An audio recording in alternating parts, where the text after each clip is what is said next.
We have on the stage tonight Governor Ron DeSantis, North Dakota Governor Doug Burgum, which we'll talk about it. He'll be our first topic here. Former New Jersey Governor Chris Christie, former UN ambassador and governor from South Carolina, which is not listed, but Nikki Haley, former Arkansas Governor Asa Hutchinson, or as Trump calls him, Ada Hutchinson, former Vice President Mike Pence, entrepreneur Vivek rhymes with cake Ramaswamy, and Senator Tim Scott. So, what are my predictions for this debate? Well, obviously, for those who didn't pick up in what I just said, Donald Trump, who is leading the primary polls with about between 55 and 65, depending on the poll, of percent of the vote. The poll that they're using in this CBS article says that Trump has 62%. So 62%, and then the rest have the remainder, with the sanctimonious Meatball Ron with 16%. That's a gigantic gap. Now, Will, you seem like a Republican, so let me know what you think about this. And this is genuine. I'm not being a jerk. I mean, I am being a little bit of a jerk, but let me know what you think about these candidates. I'm curious. But sanctimonious is not going to get a chance to take a shot at Trump with him on the stage. Trump, let's take the why is Trump not there, and what do I think of that first, and then we'll go into the specifics of each candidate on the stage. Trump is not going to be on the stage because he is making a calculation that it is more beneficial for him to avoid being on the stage and legitimizing other candidates. Him being on the stage brings more attention, brings his audience to watch the debate, to potentially listen to these other candidates that maybe otherwise they wouldn't know who they are. They wouldn't ever give them a chance.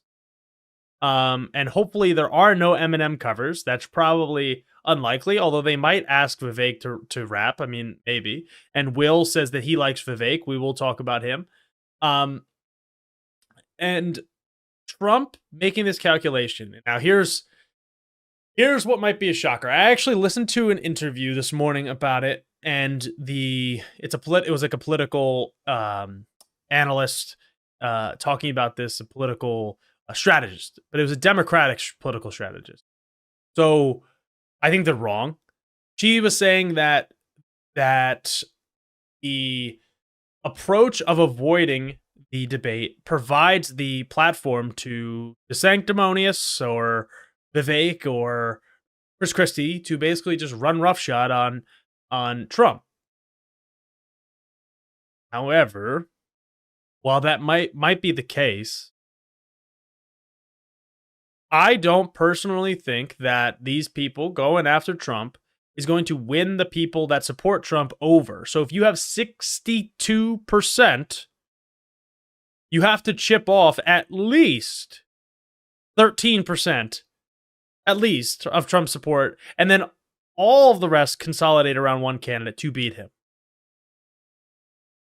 So him basically delegitimizing the process and saying, you know what, I'm not going. Remember, this is Trump. Trump did this in 2016. I don't know that, I have not heard anybody mention this, but Trump did this back in 2016. He avoided a debate. I don't remember how early it was, but I think it was between him, Marco Rubio, Ted Cruz, and maybe a few others. But Trump, to say he's a good debater is probably an overstatement, but Trump is a good bully. So him using his political weight to kind of toss around and make fun of, let's be honest, Ron DeSantis or Chris Christie or Mike Pence or even Nikki Haley, I think would have been insanely entertaining.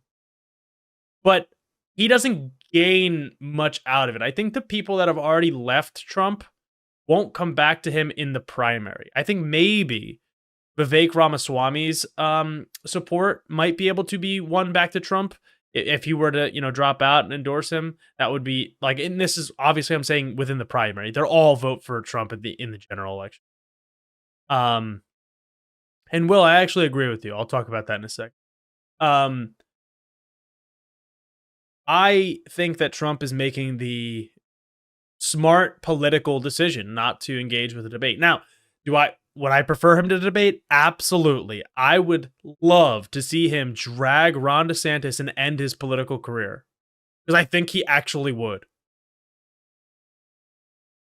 I think that might still. So we'll get to that, but I think that Trump gains. I think he doesn't lose anything. And now I'm saying this on the verge of also tomorrow Trump being arrested in Georgia. And he's already been indicted, but tomorrow he surrenders himself and we will get a Donald J. Trump, the quad indicted, the 2 times impeached, failed former president's mugshot, which will be one of the most infamous and popular and internet famous images of all time. It just immediately will become, it'll become a meme, it'll become all that stuff. And yes, he is still tied with Biden in the general, but there is a significant portion of undecided voters in those polls. So polls at this point for the general election are somewhat irrelevant.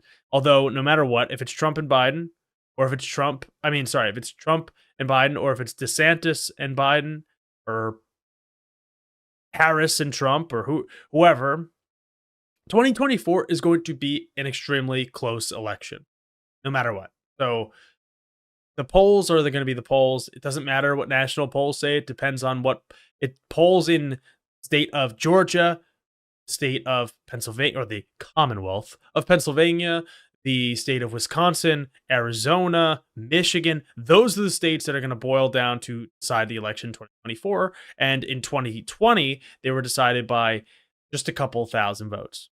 So no matter what the polls say, it's going to be close. So that's what I think about Trump. I think he's actually making a smart political move. Now, whether that's like actually a smart move from his calculations, or if it's just like he stepped in shit and got lucky, we'll find out.